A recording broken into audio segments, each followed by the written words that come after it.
I'm Jolene Wynn, and this is the Porn Addict's Wife podcast, episode number 224, If You're Not in the Mood.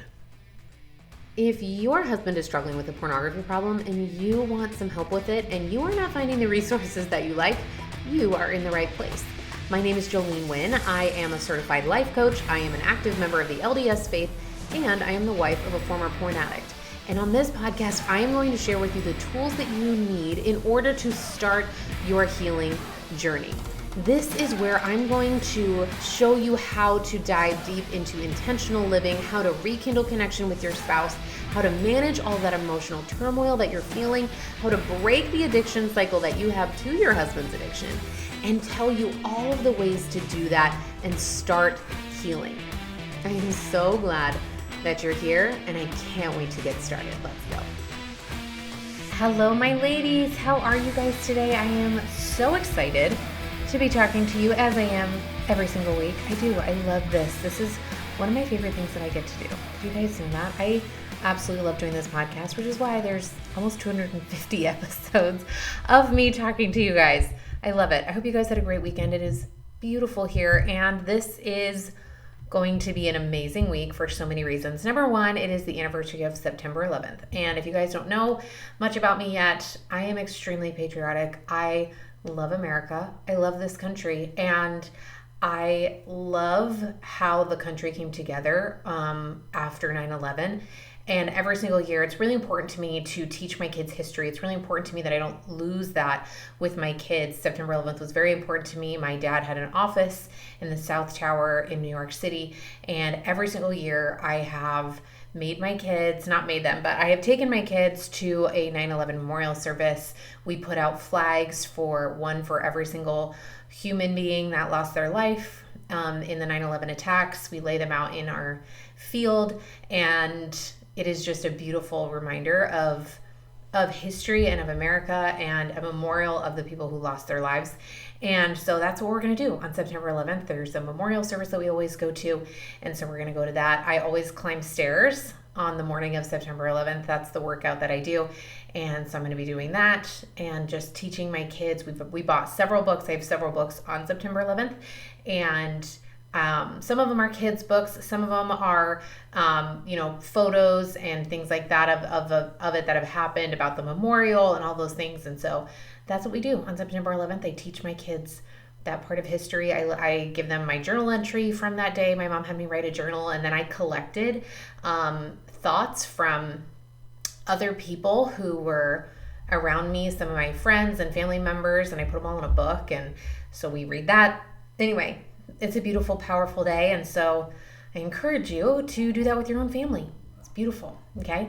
And so that's happening on Wednesday, and then on Thursday, I am doing a free class, and I would love for you guys to come. Even my clients are like, I want to come to this, and absolutely they can come, but this is actually for those of you who aren't clients yet. This is a class that I am doing, and it's called How to Break Free from Your Husband's Pornography Problem, even if he never does. And I know that that is a bold claim, but I'm going to teach you guys how to do it, because the truth is that there are 3 lies that we are being taught in our society that are being perpetuated, things that we're taught that we should do or are supposed to do as the wife of a porn addict, and they're actually keeping you stuck. And so in this class, I'm going to go over what those 3 lies are so that you know what they are so you can stop doing those.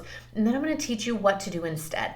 And I'm going to make sure that if you come live, I will be able to answer your questions personally, help this apply this to your life so that you can start moving forward. I will put the link in the show notes so that you guys can go ahead and sign up for that, but I would absolutely love to see you there. Again, that is this Thursday, September 12th at 1 p.m. Eastern. Can't wait to see you guys there. Okay, I want to talk today about what to do if you're not in the mood, ladies. I have done so many podcast episodes on intimacy, physical intimacy, sexuality. You guys can go look through all of the titles for all of those. I have done several master classes on those, and actually, this will be a good time to announce, to let you guys know that did you guys know that I have created all of my master classes and I've turned them into online courses that you guys can enroll in? I've told you guys this, right? I have spent the last couple of months recreating and redesigning a website that makes it a lot easier for you guys to consume this. The master classes that I create inside my coaching program, I have taken many of them and turned them into online courses so that for those of you who are not clients, you can still get access to this material because it is so powerful. And one of those classes that came to my mind as I was talking about this is called Confident Sexuality. If you are feeling insecure in the bedroom and in your sexual life with your husband, then that is the class for you. Again, I'll put the link in the show notes so that you guys can take a look at all those classes, but you can sign up today and you get lifetime access to all of that material that you sign up for. That would be so fun to see you there. Anyway, so as I was thinking about this class, I was thinking about, okay, what are you going to do when you're not in the mood? I wanted to come at it from this angle today because even though I've talked about it a lot before, it's something that all of us kind of click with, right? It's like, I don't know. I'm just not in the mood. I'm just not in the mood to be touched. I'm just not in the mood to have to deal with his neediness. I'm just not in the mood for the interaction, the physical interaction today. Right? Have you guys ever been there? I mean, if so, this is for you, okay? Today I want to dive into this a little deeper so that you guys can actually figure out when you're not in the mood, why it's happening, and what to do, okay? So first of all, I want to dive into why. Why are you not in the mood? And this might seem super basic, but I want you guys to actually think about it. The truth is that it can be several reasons, one of which, and I think this is the biggest one, is emotional. When we say we're not in the mood, usually the reason that we're not is because we have thoughts like this. I have been needed by every single person in my house today. I just need 5 minutes to myself. Or I can't handle what? He's been so irritating all day. Like I can't even get in that headspace to engage with him physically right now. I'm so frustrated with him for not taking out the garbage. I can't even think about kissing him right now. Right? Have you guys ever been there? I want you guys to notice that our brain often thinks, we often talk about being in the mood as just an on-off switch of whether or not our body is responding physically and sexually. However, what I want to offer today is that 99% of the time is that the reason we're not in the mood is because of how we're feeling. It's purely emotional, right? We're feeling overwhelmed from whatever's going on in our day. We're feeling frustrated with our kids or our job or our spouse because he didn't do the dishes and he said that he would, and then you ended up doing them because you were tired of waiting for him to get off the couch to do them, right? We're anxious about whatever was going to happen tomorrow. We're irritated by the fact that our house is still dirty even though we cleaned it all day, right? We have our emotional capacity and it's at its limit. When we are at our limit for our emotional capacity, it's very difficult for us to want to engage in something that isn't purely physical, but is also emotional. Okay, so that's what's going on. And I want you to get really curious with yourself if you notice yourself having a hard time getting in the mood, or if you're literally never in the mood, or even during the times just whenever you're not in the mood. I want you to get really curious and start asking yourself why. Why am I not in the mood? How am I feeling right now? And that's what I really want to get curious about, because we can probably start to see a pattern. And when we start to see a pattern, that's when we know that our brain is creating a pattern that we can then change if we want to. Now, I'm not saying that you have to, but if your physical relationship with your husband is causing discord or disconnect or frustration between you, then we want to take a look at it and see if there's something on your end that we can change. And ladies, I promise we'll get to the point of, well, he's the one that's addicted to pornography in just a minute. Okay, I promise we'll get there, right? But when you are living life at your peak emotional capacity, right? We only have so much emotional capacity during the day. We can only take so much in. And when we are living at our peak of that, we can't take any more in, which means that when we have an opportunity to engage emotionally and physically with our spouse and we are totally drained, we aren't going to have any more to give. Okay. And so that's what we really want to take a look at is, why am I at my emotional capacity? What is the emotion that's filling me up? And then we need to learn how to process it so that you can actually let it go, so that you can create a relationship with your spouse that you actually want. Does that make sense? So I actually want you guys to take a look at this and actually start asking yourself, okay, whenever you're not in the mood, start asking yourself, why? Why am I not in the mood?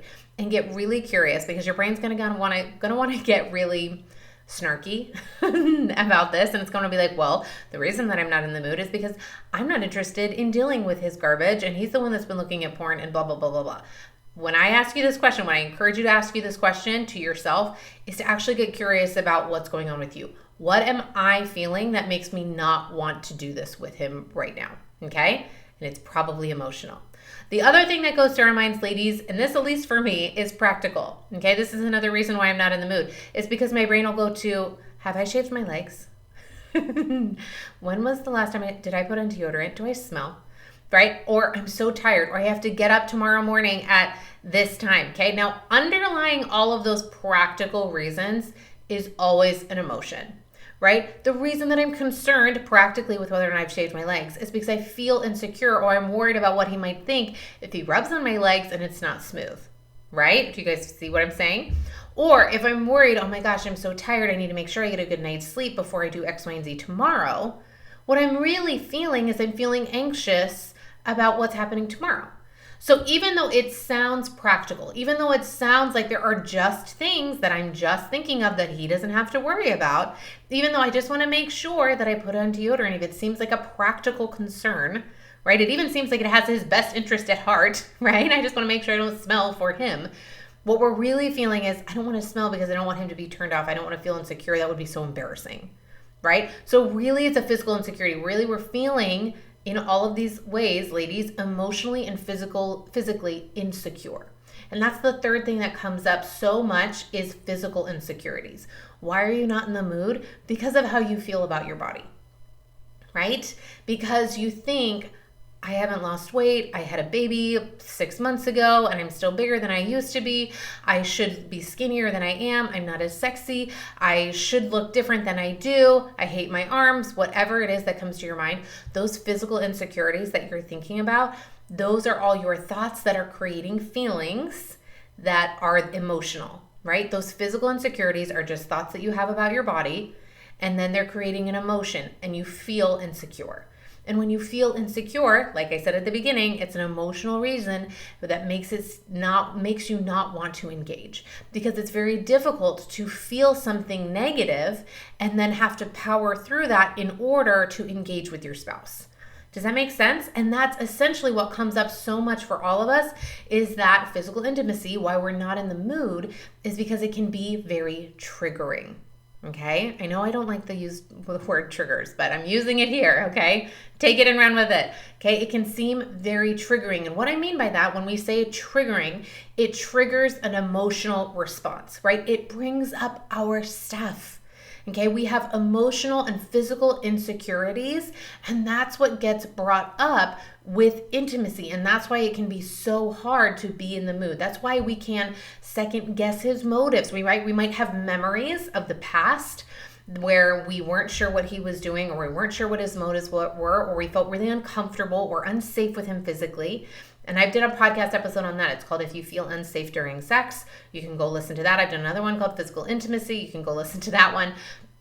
But all of those can come up, those memories of what has happened in the past, that can come up. And then we also take those memories of the past and we project them onto the future. So we say, okay, I remember that one time where I felt really unsafe, and then I found out later that he had watched porn that day, and so that's why he really wanted, or he was triggered that day and he was trying to make sure that he didn't go watch porn, and so then he reached out to me, and then I just felt very used, and I don't want to have that happen again. Right? Our brain takes what's happened in the past and then it projects it out onto the future. And that's all our brain has, because our brain only has the past for reference. But when it only keeps referencing from the past, then it just keeps recreating it. This is why we feel like we get stuck in patterns and habits that we can't get out of, because our brain only has its past for reference. And so it will just take what's happened in the past and project it onto the future. And if we aren't aware that that's what's going on, and we don't start managing our mind around that and being in control of our mind, then what happens is we just end up recreating the past. We take those cycles that we were in and we project them into the future, and we just relive them over and over and over. And this is why we never get past those fears of why is he doing this? What are his motives? I don't trust him, right? Ladies, this is where his pornography use comes into play. If you're not in the mood, a lot of times it's because of the emotional stuff that's getting triggered. The emotional fear that he's only doing this so that he doesn't go watch porn. He's using me as a way to manage his own addiction. Or the fear that if I don't do this with him right now, that then he will, and then we're trying to manage his addiction on our own, right? Or we don't trust his motives. Is he doing this because of something that he's seen? Is he trying to recreate, especially if he tries something new? I mean, ladies, heaven forbid. If he tries something new or says that he's in the mood for something you've never done, immediately your brain will be like, no, why does he want to do this? If you haven't worked through the distrust, the emotional distrust that you feel with your spouse and the insecurity that you feel with your spouse, then your brain's going to immediately go to distrust and say, is he just doing this? Is he trying to get me to recreate something that he's already seen? Or there's going to be the fear of comparison. And not just the fear of comparison, the fear that he's going to compare you to something that he's seen and find you lacking. Okay? And all of that is what's coming up. This is the emotional stuff that's getting triggered. And that's what we want to take a look at. But we have to be totally honest and notice that this is what's coming up. And I'll talk about that more in a minute. Okay? All right, so that's why we're not in the mood.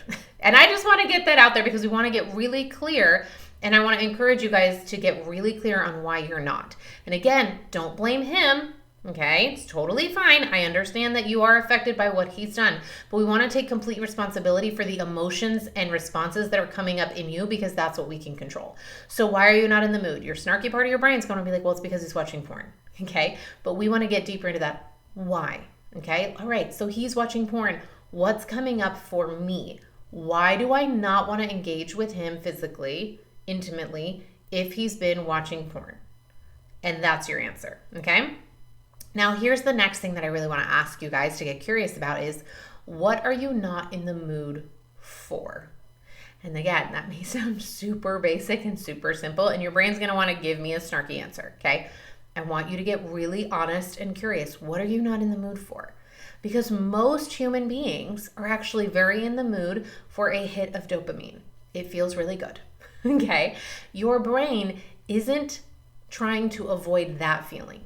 What your brain is trying to avoid, what your brain is not in the mood for, is not the physical sensation that you would get at the end. That would actually be great. Your brain's like pretty much always in the mood for that. What your brain is not in the mood for is the negative emotions that are getting triggered. What your brain is not in the mood for is vulnerability. Vulnerability is you feeling susceptible, opening up to the potential for harm. That's what vulnerability is. And when you are engaging with someone, not just physically, but emotionally, right?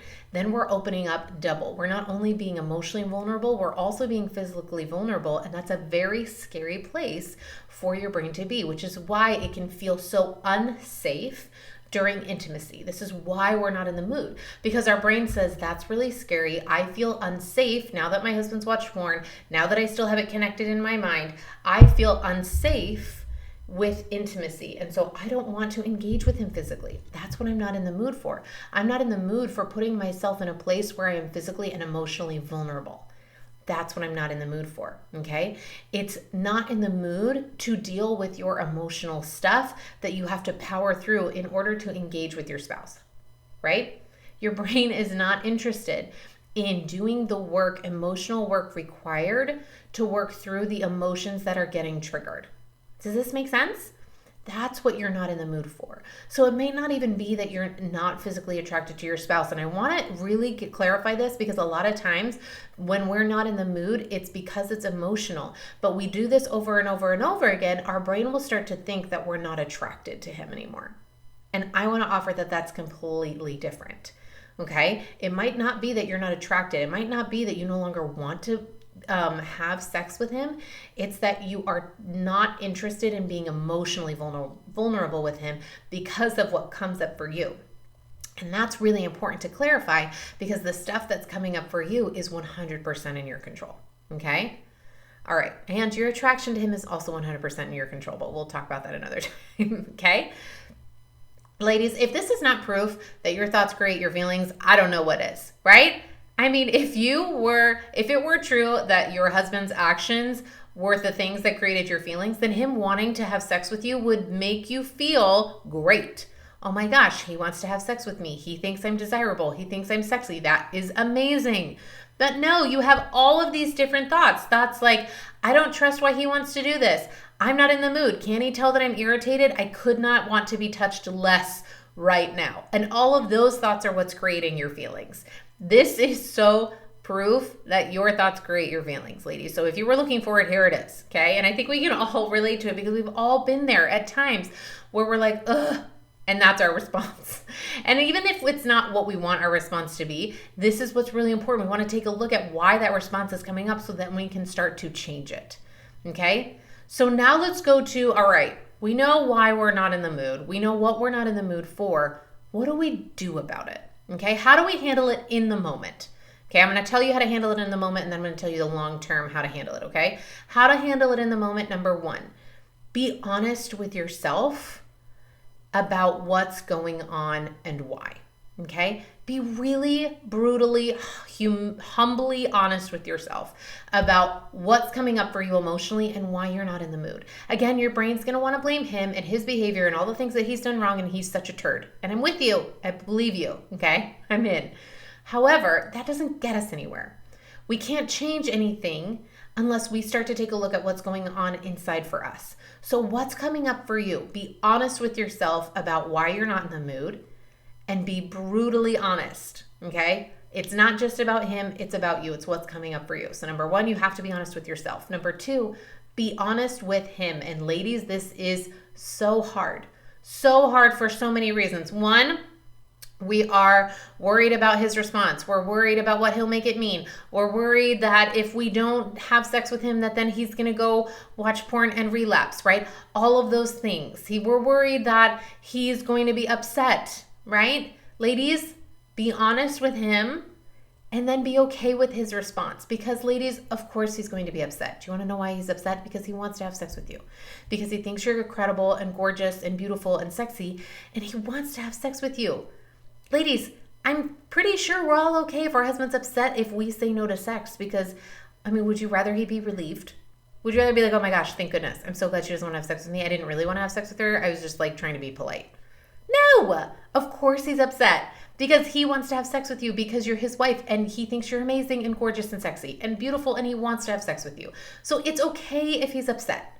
He's trying to do something that he wants and you're saying no. It's totally fine if he's upset. The reason that we have a problem with him getting upset is because of what we are afraid will happen next. Either we're afraid that then he's going to yell or he's going to make it our fault, or we're afraid that he's going to then go relapse. And ladies, that all comes from that misbelief that you have that sex and pornography are connected. They are not. And if you still believe that, then you need to come work with me so that we can break up that lie. Because that is not true at all. And what happens when you continue to believe that is you will continue to try to manage his behavior through your physical and intimate relationship with your spouse. And ladies, that is not a real, true adult relationship. That is a manipulation. And we don't think of it that way. We think we have most of that is subconscious, okay? And I'm not blaming you. I did the same thing, okay? I am here with all the compassion in the world, but I'm here to tell you that it's only going to lead to more bitterness, more resentment in your marriage and in your relationship, and it's not going to produce the relationship that you want to have for the next 50 years. Okay, so if you are still struggling with this, if you still have a fear that if you don't engage with him physically, if you're not in the mood and you say no, and you're worried that that means that he might go relapse, then you need to come work with me. And that's how you handle it in the long run. Everything we talked about today is all within you. It's all 100% in your control. Everything that's coming up for you when you're not in the mood is emotional. You're at your emotional capacity. You have all of these negative emotions that are coming up that you don't know how to deal with. And all of that is because you haven't learned how to process your emotions, identify what's coming up, and then manage your brain so that you can change the cycle and pattern so that you can produce a different result. Because the truth is, you don't have to live with physical insecurities anymore. The truth is that you don't have to constantly be triggered every time. This doesn't have to be the way that your relationship is the rest of your marriage. And ladies, when you think about life, your relationships are the one thing that continue. You might move, you might change jobs, you might gain different hobbies, but your relationships are the one constant. They come with you everywhere you go. They're the thing that lasts throughout time. From childhood into the next phase of life, your marriage, your husband has been with you for how long? My husband and I have been married for, 16 years now. It's crazy. And he's been in my life since I was 17. This relationship isn't going anywhere. So if you want to have a different relationship, if you look 5 years down the road even, and you say, do I want my relationship with my spouse to look as it does now, 5 years from now? And if the answer is no, then come work with me, because we can change it 100%. The relationship that you develop with your spouse, the relationship that you have physically and intimately, is a reflection of all of that emotional work that you're doing. All of the negative emotion that you're carrying within you. Whenever you're worried, whenever you're curious about where am I, how much work have I done, what more work do I have to do? Ladies, this is an indication right here. How do I feel during sex? How do I feel when he reaches to touch me? How do I feel when he starts to initiate things? Why do I not initiate things? All of that will give you your answer, because that's when we really can't deny what's coming up. That's when we feel all of our triggers. That's when we get to a point, because it requires so much vulnerability physically and emotionally to engage in this beautiful part of a relationship. Ladies, this is the part of the relationship that you don't share with anybody else. This is it. And this is why it's so powerful, and this is why it's so vulnerable, and it brings up so much of our stuff. So if you're struggling with this, come work with me. I will help you work through it. But start to identify what it is that's coming up for you, why you're not in the mood, what you're not in the mood for, and then start to change it in the moment. Be honest with yourself, be honest with him. Stop taking responsibility for if he relapses. Stop connecting sex and pornography in your brain. Be totally okay if he's upset, because of course he's going to be upset. And then come work with me so we can start to change it permanently. All right, ladies, I love you guys so much. I hope this was helpful. I'll talk to you guys next week on a brand new episode, so take care. All right, ladies, if you enjoyed this podcast, then I want to invite you to come join my coaching program. This is where we take everything on the podcast and we actually get to apply it in order to transform your life. And I know that that is a big promise, but it's 100% true. On the podcast, it's like learning how to ride a bike. It's like reading a book, an instruction manual via audio on how to ride a bike. And my coaching program is where you actually ride the bike. And that is what creates the transformation. This is what actually enables you to go from point A to point B, to actually create the transformation that you are seeking. If you are feeling stuck, if you are feeling like you are loving everything, but you just can't see the end from where you are now, then I want to help you. Come work with me one-on-one. I have a lifetime access program, which means it doesn't expire. You come work with me. I will help you every step of the way and work with you personally to make sure that you get where you want to go. I can't wait to see you there. Head to my website today, joleneWynn.com, and sign up.